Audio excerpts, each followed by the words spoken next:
Alright, this is the SEMA X5C quadcopter. Right here is a camera that hooks onto the bottom.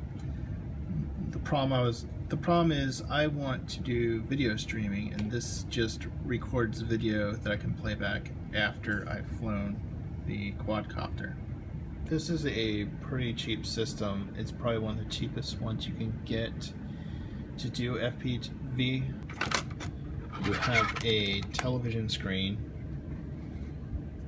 that can flip open and protect the screen from the sun so you can see it easier. And you have your video camera that can stream to the screen. This is the actual camera. The really nice thing about this is that there's a battery, a Lipo battery, that's your standard 3.7 volts. This one's 400 milliamps. See, although I can replace the monitor batteries with a new one if one dies, I don't have the same luck with the video camera. So as soon as the charge is gone, I can't simply replace the battery. It's actually screwed into the casing. Alright, so inside the camera itself, you can see that we have a very small Lipo battery, and it's actually soldered onto the board. So what I want to do is I want to change the battery itself to have this plug on the end. And once I put that plug on the end, I can actually charge it in here. So that's step one. The other step I need to do is I need to put something that the plug can plug into, so that I can switch any battery in there, including the one that came with it. So I have this little female plug or connector that I pulled off one of these old charging gizmos.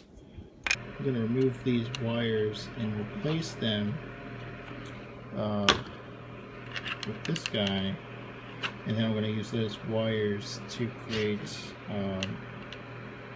the plug or the outlet onto the board. I've actually got the plug actually soldered onto the battery. Alright, so I'm able to actually confirm that the wires are hooked up, so it is able to detect that there is a solid connection there. So let's actually start it up, and now it's charging. So the original tape was yellow, and I'm assuming it's this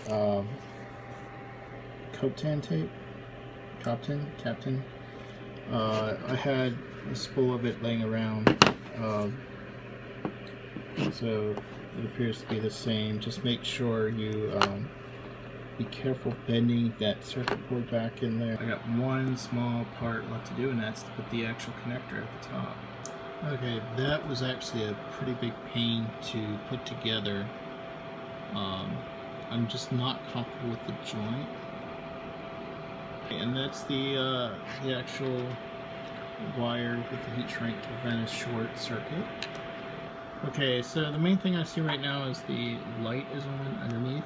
So now the new battery's in there. You can see it's definitely full. So that's a good thing. So now I can put any battery I want in here, and I can actually put this into my battery charger. And I am no longer reliant on these dinky USB things. I'm actually kind of sick and tired of every little quadcopter or gadget coming up with USB chargers. Alright, now to put it back together. Okay, so the camera's back together. I'm going to try using the battery from the outside and actually put it inside of the quadcopter itself. just because I want to be able to switch that battery around without having to unscrew and screw the camera back in.